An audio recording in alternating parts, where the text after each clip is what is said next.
저희 이제 사회과학대 학생회장 선거 합동공청회를 여러분의 큰 박수로 시작하도록 하겠습니다. 네, 저는 사회과학대 선거관리위원장 정책교학과 공정학과 박준성이라고 하고요. 오늘 사회를 제가 진행을 하게 되었습니다. 그래서 순서를 보시면 먼저 첫 번째로 후보자 소개를 간단하게 하고요. 두 번째로 후보자 소견 발표를 진행을 하고요. 세 번째 상호간 질의응답을 진행합니다. 그리고 네 번째로는 지금 국대신문하고 중앙문화에서 취재를 와주셨는데요. 언론사 질문이 있고 나서 저희가 질문지를 나눠드릴 거예요. 그래서 그 질문지에 쉬는 시간 동안 10분 정도 동안 질문을 작성을 해서 제출을 해주시면 선거관리위원회가 5개의 대표적인 질문들을 각 선봉별로 뽑아서 저희가 질의응답을 하는 순서로 오늘 진행을 하도록 하겠습니다. 그러면 먼저 후보자 소개는 기호 순서대로 진행을 하고요. 두 번째 후보자 소견 발표부터는 저희가 아까 추첨을 진행을 했거든요. 그래서 그 추첨 순서에 따라서 기호 1번 선본에서 먼저 진행을 하도록 하겠습니다. 네, 그러면 저희가 5분이라고 말씀을 드렸는데 간단하게 자기 이름하고 학과 학년 정도를 소개를 해주시면 될 것 같고요. 기호 1번 선본부터 자기소개해 주시기 바랍니다. 학우들을 만나는 설레는 마음으로 달려왔습니다. 우리의 권리를 찾아 출발합니다. 119 선분의 정후보, 정치외교학과 3학년 권세은, 후보 사역과 3학년 강휘호입니다. 오늘 공청회에 오신 여러분들 감사하고 저희에게 궁금하신 점 기탄 없이 저희에게 질문해 주시면 저희가 성심사역과 답변해 드리도록 하겠습니다. 감사합니다. 네, 그럼 기호 2번 선본에서도 후보 소개해 주시기 바랍니다. 사회과학대 새로운 변화를 위해 나섰습니다. 인사드리겠습니다. 저는 제 기호 2번 새로 고친 선본의 정후보 공무인자학부 공관과 조재호 후보 사회복지학부 의학과 신승현 인사드립니다. 네, 그래서 지금부터 본격적으로 후보자 소견 발표가 진행이 될 텐데요. 그 정책 자료집 혹시 못 받으신 분, 선본원이 아니신 분 중에 못 받으신 분 계신가요?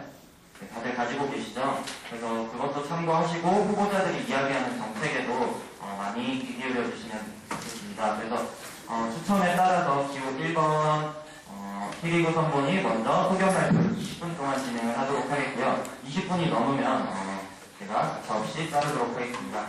네, 25분이니까 45분까지 진행해 주시면 됩니다. 저희 기호 1번 129 선본 이제 후보자 소견 발표 시작하도록 하겠습니다. 다들 정책 자료집 받으셨죠?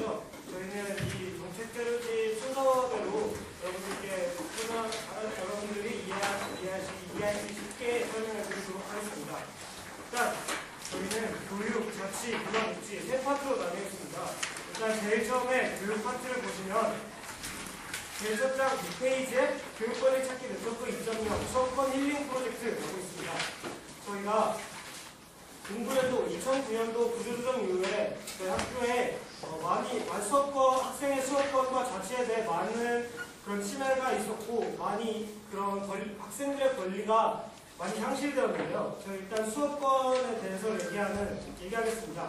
일단 학생들이 직접 학교의 교육에 대해서 평가를 해야지 진정 학생의 수업권이 회복이 될 것이라고 저희는 생각하고 있습니다. 그래서 수업권 힐링 프로젝트에 저희 어느 총학생의 발바닥 학생회보다 학생들의 교육 문제에 발빠르게 대처했던 사회과학회 작년의 경험에 이은 더욱 세세한 요구 수집과 실력 있는 논의로 업그레이드되는 교육권리 찾기 네트워크 2.0을 만들어 가겠습니다. 라고 했습니다.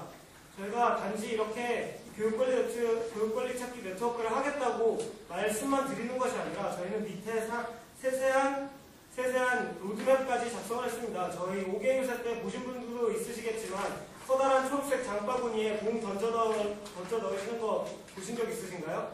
저희가 그거를 선거운동 기간 동안 여러 학우분들의 의견을 수합하여서 저희가 매년 학생의 여러분들의 소중한 의견 하나하나를 모아서 저희 사회대 수업권 요구를 모아내고 있습니다. 지금. 그래서 스텝 2로 가서 매 학기별 설문조사 및과 단대 학생 대표자가 1대1로 면담을 합니다. 그리고 그 학우들이 요구한 요구 사항들을 세부 정리한 다음에 학교의 수업 실태를 분석하여서 교육 환경 개선 협의회를 만들 것입니다. 바로 인문사회계 부총장님과 교양학부장 그리고 각과 단대 총학생 대표자들에게 전달 및 논의 테이블을 마련하기 위하여 이러한 로드맵을 작성했습니다. 그리고 다음으로 넘어가겠습니다. 7페이지에 대학 본부 정책 예고제가 있습니다.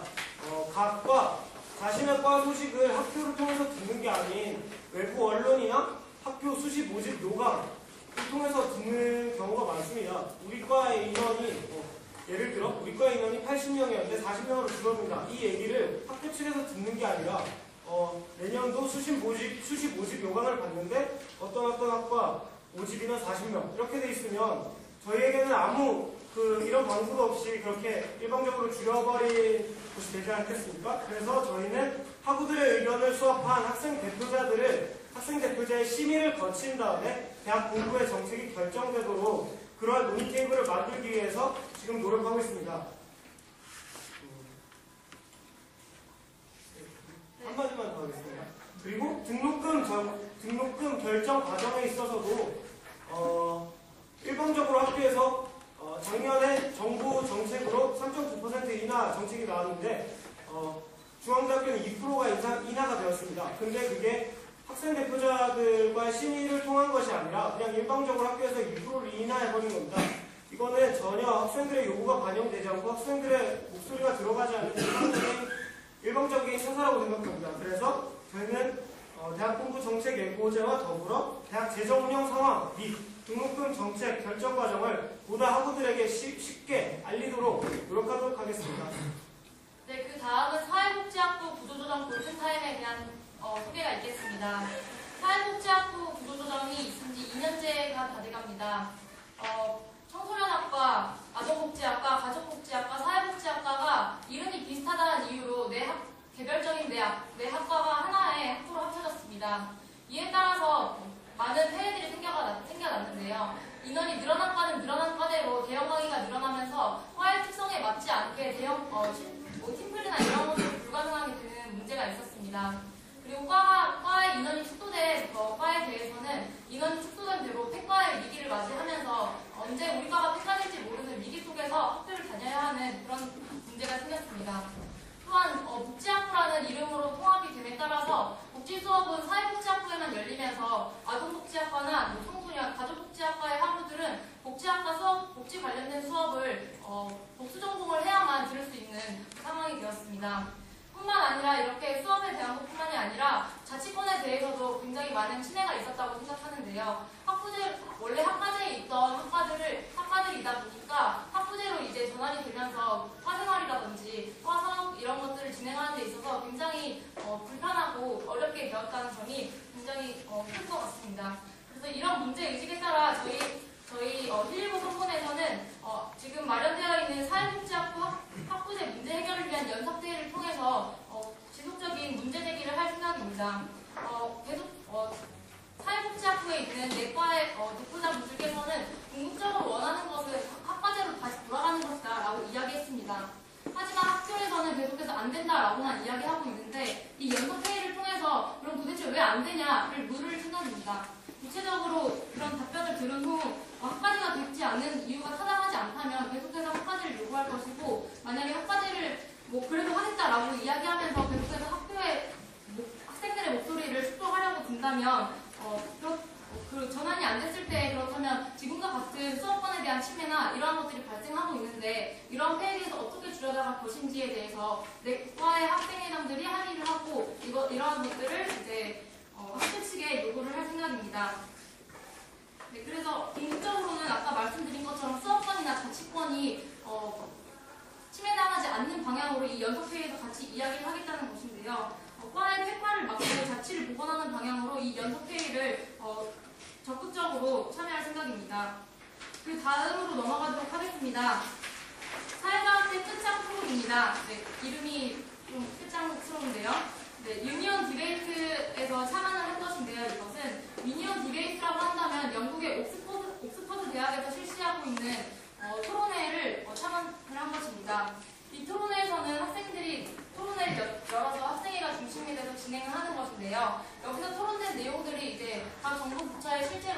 이슈가 되기도 한다고 합니다.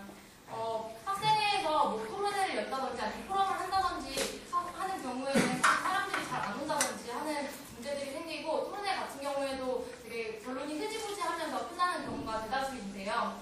그런 것들이 아니라 정말 결론이 날 때까지, 어디 갈 때까지 한번 가보자라는 의미에서 끝장 토론이라는 이름을 지었습니다. 그래서 뭐 학우들 같은 경우에는 토론대회를 찾아서 일부러 학교 밖으로 떠들기도 하는데, 이런 수요들을 이 끝장 토론을 통해서 충족을 시켜드리고, 그리고 학우들이 원하는 주제들을 선정을 해서 많은 참여를 이끌어낼 생각입니다. 참가팀과 참가자를 모집을 한 다음에요, 토론 배틀과 토론 배틀, 토너먼트식으로 진행을 해서 각 단과대 대표팀을 정할 생각입니다. 그래서 그 선정된 각 단과대 대표팀들이 이제 중앙대 대표가 되고, 그 중앙대 대표들이 이제 다른 학교와 이렇게 토론 배틀을 하면서 좀 우리 학교의